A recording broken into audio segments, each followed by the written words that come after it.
give me your own.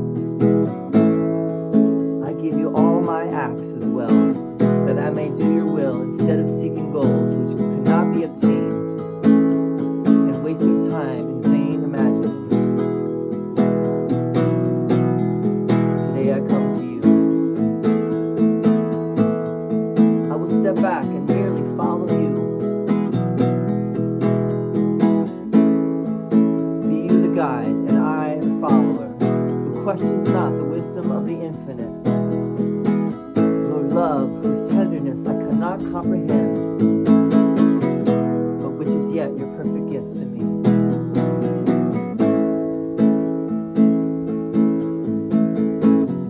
I give my life to God to guide today. I give my life to God to guide today. My life to God to guide today.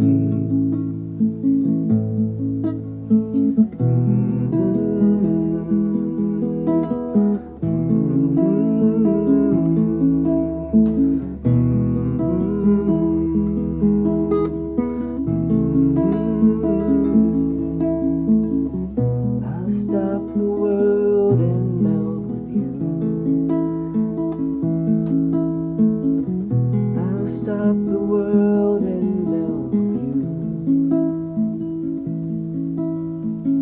Today we have one guide to lead us on. And as we walk together, we will give this day to Him with no reserve at all. This is His day. And so it is a day of countless gifts and mercies unto us.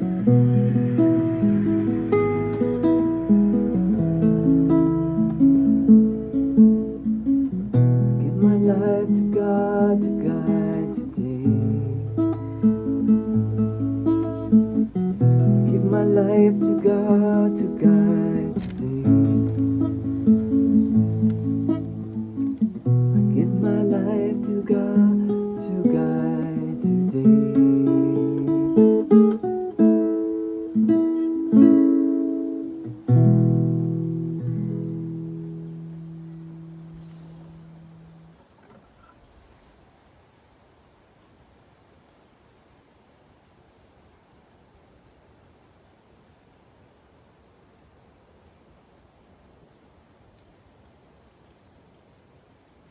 All right, we're on lesson 233 of the workbook.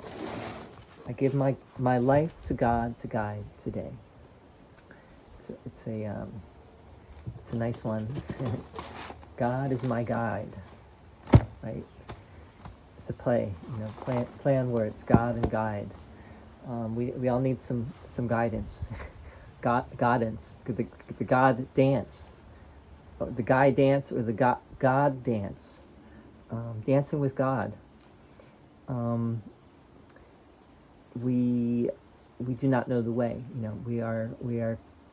We seem to be stuck in our separate selfhood or separate selfishness, and we for the life of us we do not see the light, and we sometimes do, right? Sometimes we are in touch, and other times we let life and our emotions get the best of us, and we get swept up in the ways of the world, right? In the ways of the ego conditioning. And so the course is presenting a consistent, everyday. It's really 24/7, 365, right? It's every moment of every day, every instant of every day that you're working towards, right? You may not have, that may not be right now, but it's little by little, you find your way to this other way. Bill called it another way. There's got to be another way, and then that word oftentimes got interchanged with the word better. There's got to be a better way, or there's got to be another way. And Helen, Bill, and Jesus all used those two words, other way. That's why sometimes people say, Bill said, there's got to be another way. And sometimes people say, he said, there's got to be a better way. I'm not sure which one it was. I think it was, there's got to be another way, right? And the Course is presenting another way. It's presenting, I don't want to say the other way, because it doesn't present itself as saying that this is the only way. It says this is another way. This is a better way. And this is a way that is the opposite or the reverse of the ways of the world, right? The ways of the conditioned mind, the ego mind. And that's why in some ways it does take some undoing, right? Roll away the dew, as the Grateful Dead sang. It takes the undoing, right? It takes some undoing on our part.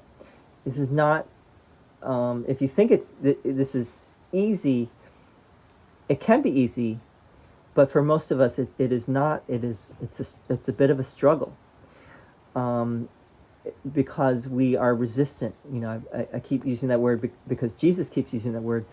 We're resistant to the truth, because the truth, as Jesus is presenting it, seems so much so out there that it's hard to believe, right? And then we know that Helen, at the end of her life, apparently said, "I know it's all true. I just don't believe it." She had a hard time. She had a hard time believing it too, although she knew it was true. So she, in a sense, she did believe it, right? She believed it was true. She just could not embody it. She could not practice it in her own life fully. But that's okay. You know, I think the thing is that was like the ego shell of Helen, you know, the facade, the ego facade, the surface of Helen. But deep down, she knew the truth, and she was very well aware of what the Course says, and she did believe it, right? She did, came from her, right? Came through her, and so she had to be there, right? For that to happen. So let's read this lesson. I give my life to God to guide today. And then Jesus, the first paragraph is a prayer, and the prayer is in all italics, as Jesus has been doing, especially in this section of the Course, part 2 of the workbook. He has all in italics. Every lesson there's a prayer, and it's addressed to God, right? So, Father, I give you all my thoughts today. I would have none of mine. In place of them, give me your own. I give you all my acts as well, that I may do your will instead of seeking goals which cannot be obtained, and wasting time in vain imaginings. And we've seen that phrase, vain imaginings, I think a bunch of times. The ego goals cannot be obtained, right? There ain't no satisfaction in this world. We cannot find satisfaction in what is not infinite, right? Because our nature is eternal, and because of that, we will not find solace or satisfaction or any sense of peace in this world if we seek in material things, if we seek outside of ourselves, if we think that externals are going to bring us peace or happiness, joy, or anything, we are sadly mistaken. Today I come to you, I will step back and merely follow you. And that's like one of the lessons. I will step back and let him lead the way, right? There was another lesson, I think, that came previously. I will step back and merely follow you, right? Because this is addressed to God. Be you the guide and I the follower, who questions not the wisdom of the infinite, nor love, whose tenderness I cannot comprehend, but which is yet your perfect gift to me. Let's see if there's anything in this prayer that's really of note, maybe some nuance that we could talk about. Father, I give you all my thoughts today. I would have none of mine.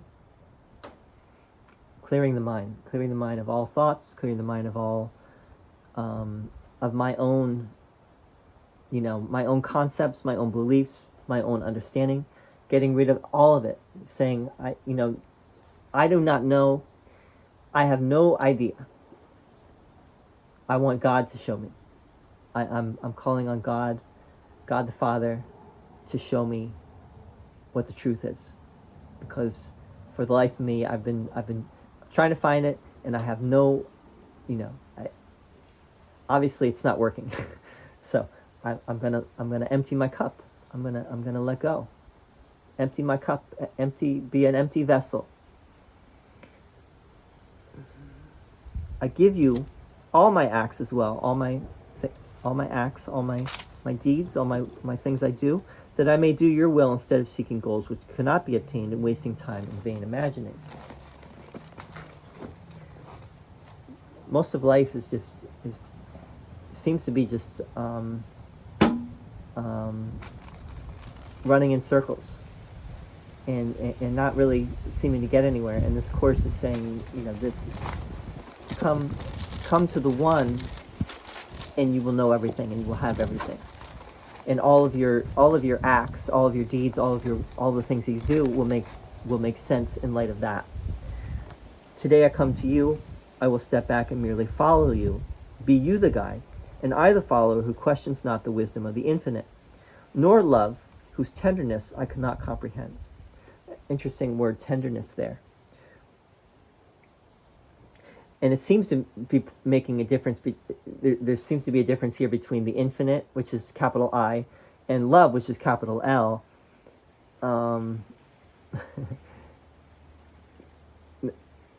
Why are these seem to be like separate from God somehow, right? Because this is just a God. Why not say, and I the follower who questions not the wisdom of you, right? Nor your love. Why would it not say that? So that's an interesting variation, but it's really getting at the same thing, right? So love, we're talking about the love of God. God is love, and only love. God is infinite. Love is infinite. It's all the same, right? Don't get confused that there's different things here. Nor love, whose tenderness I cannot comprehend, but which is yet your perfect gift to me. So we're moving towards this tenderness ourselves, to be this tenderness, to be the gentleness of love, right? The kindness and the gentleness that does not try to force things to be the way we want them to be. That's ego, right? The ego commands. The ego says it's got to be this way. You got to do it my way, or you have to change. And if you don't change, I'm not going to give you love, or I'm not going to give you respect, or I'm not going to be around. I'm just going to say so long, How many relationships are like that people split up because they want the other person to change, and the other person does not change.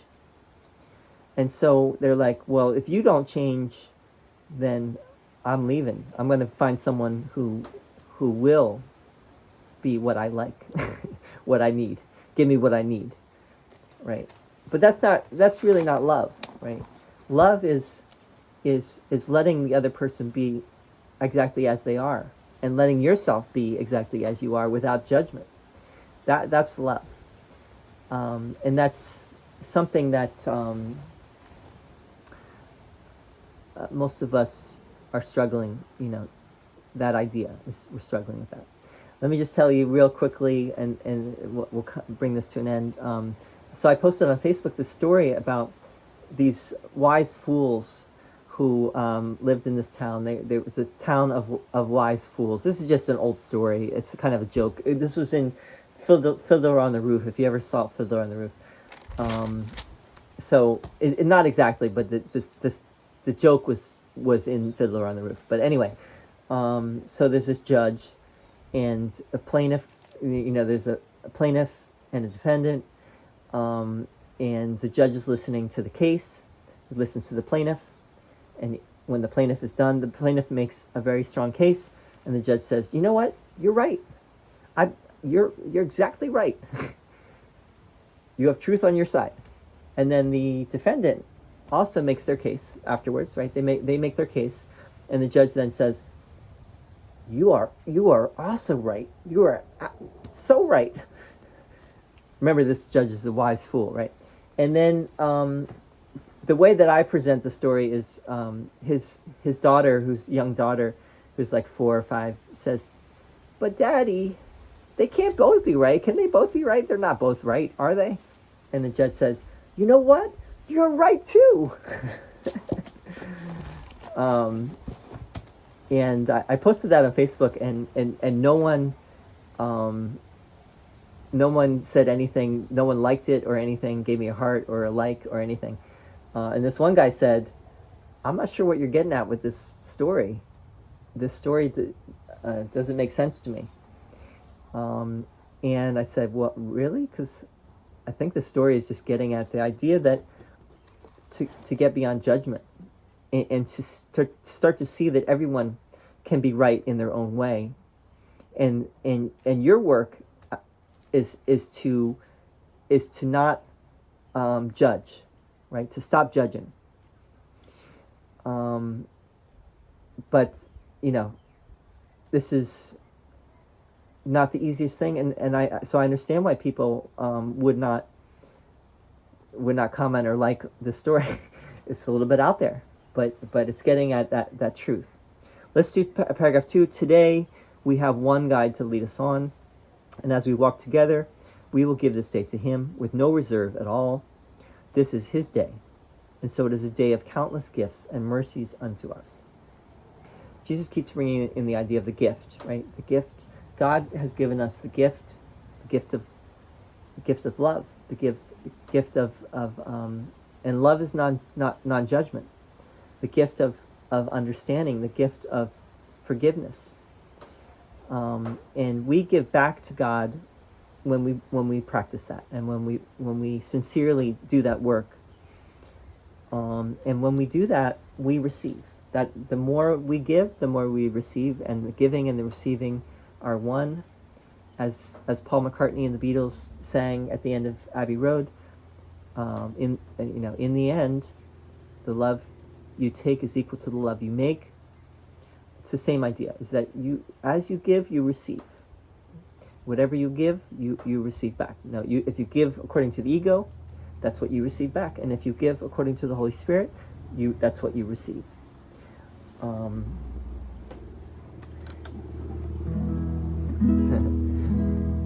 That said, the song I was singing, you probably know the song.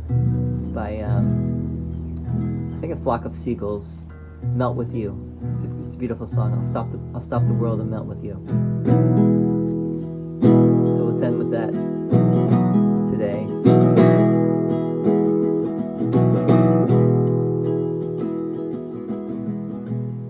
Give my life to God to guide today.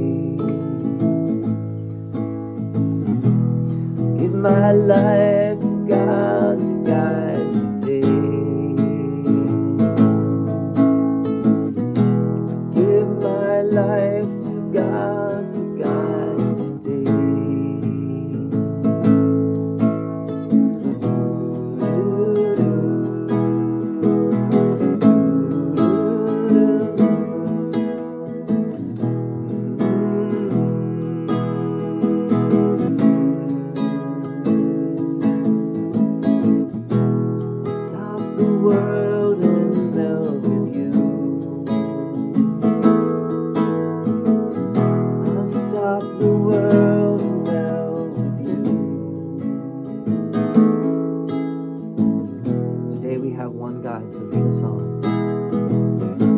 Walk together, we will give this day to him with no reserve at all.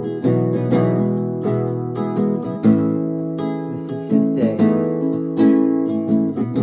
so it is a day of countless gifts and mercies unto us.